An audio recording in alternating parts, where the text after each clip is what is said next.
Bismillah. Assalamualaikum warahmatullahi wabarakatuh. Alhamdulillah. Allahumma sholli ala Muhammad wa ala ali Muhammad. Saudara dan saudariku rahimahullah, jika kita mengkaji mimpi-mimpi Syekh Muhammad Qasim bin Abdul Karim dari Pakistan, serta tentunya mengkaji sabda Rasulullah Sallallahu Alaihi Wasallam tentang hal-hal yang akan terjadi di akhir zaman, maka kita akan menemukan kesesuaian.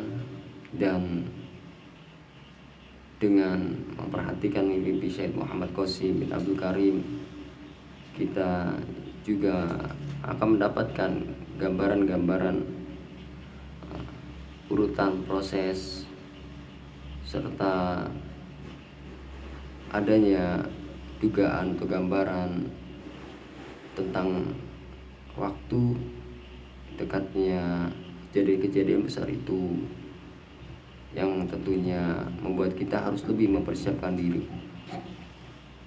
Saudara dan saudariku rahimahullah, secara ringkas bahwasanya di dalam mimpi Syekh Muhammad Qasim bin Abdul Karim dari Pakistan, ia diperlihatkan bahwasanya Islam terdapat 3 benteng kekuatan, dan kaum zalim tidak menyukai hal itu dan berusaha untuk menyingkirkan seluruh benteng-benteng itu. Yang pertama adalah Turki, kedua adalah Arab Saudi, dan yang berikutnya adalah Pakistan. Saudara dan saudariku rahimahullah, sebagaimana sabda Rasulullah Sallallahu Alaihi Wasallam, pembangunan di Baitul Maqdis adalah runtuhnya Yastrib pada saat pertempuran, dan pada saat pertempuran takluknya Turki, dan takluknya Turki munculnya Dajjal.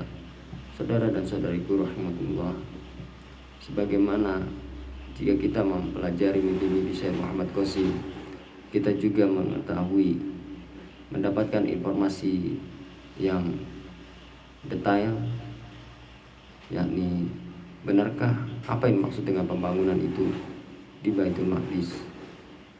Pembangunan itu di Baitul Maqdis yakni adalah terbangunnya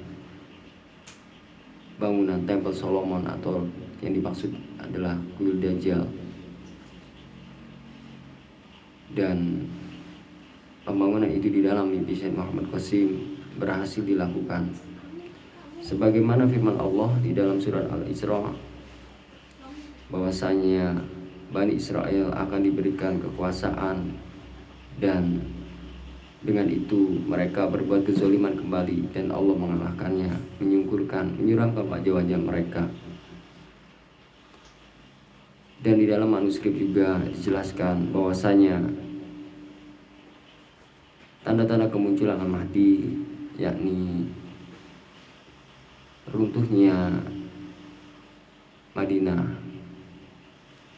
dan runtuhnya Madinah itu tentunya berjayanya atau kekuasaan Israel berada di dalam puncaknya.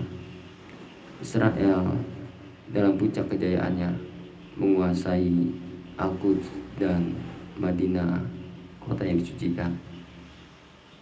Saudara dan saudariku rahmatullah, kita akan menemukan rentetan-rentetan kejadian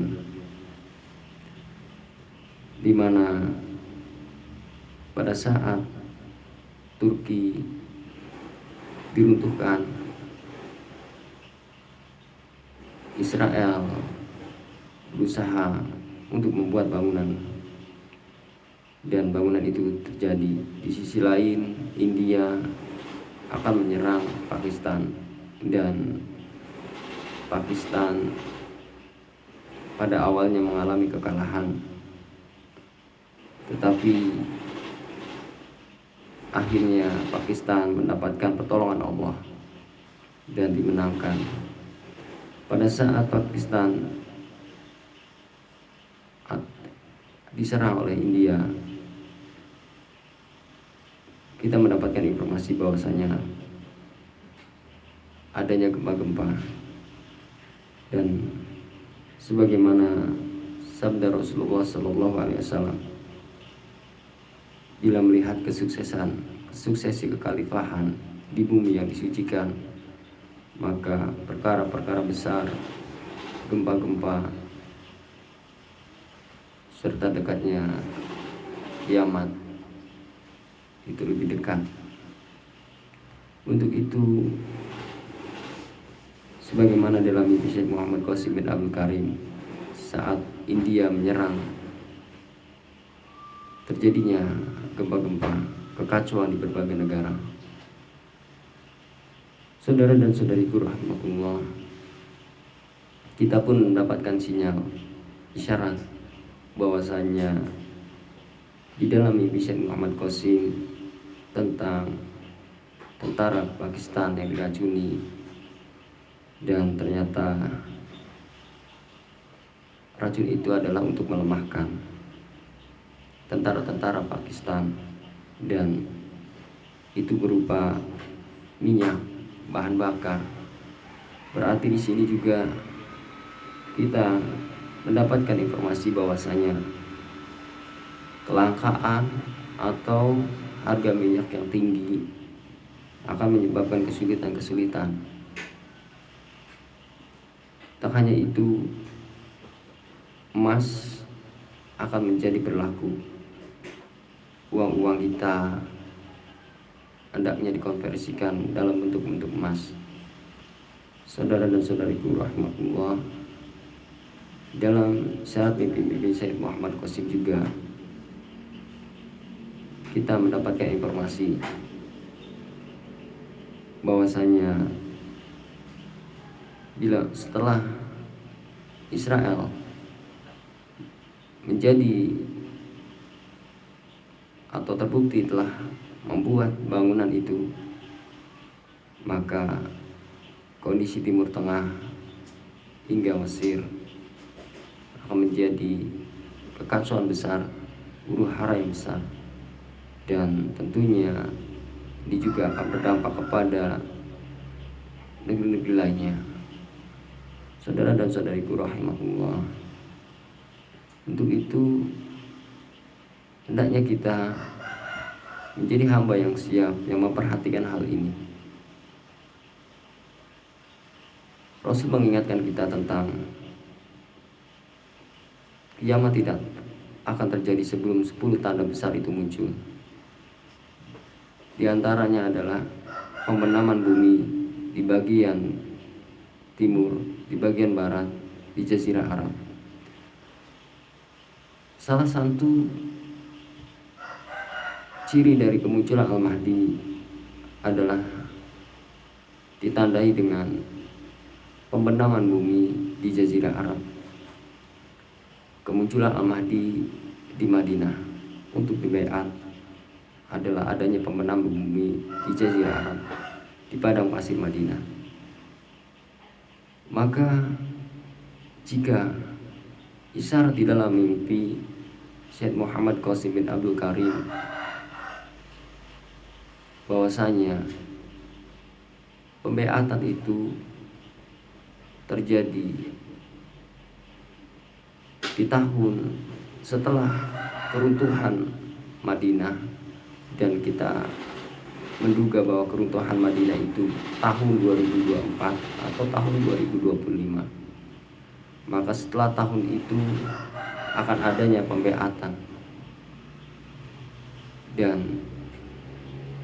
setelah tahun-tahun itu adanya pembaiatan.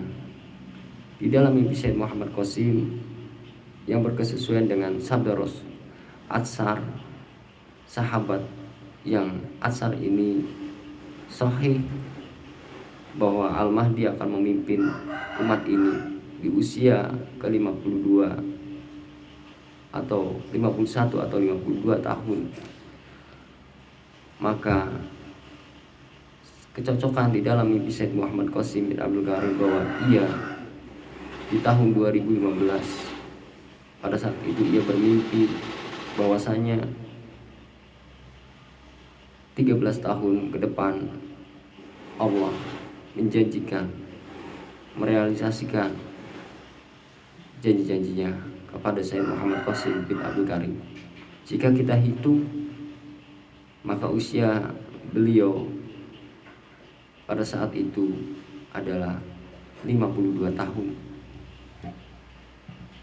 Saudara dan saudariku rahimahullah, jika kita menduga bahwasanya Sayyid Muhammad Qasim bin Abdul Karim dibaiat di tahun itu, maka sebelum tahun itu, maka tentunya kita harus mewaspadai adanya pembenaman bumi di bagian timur, di bagian barat.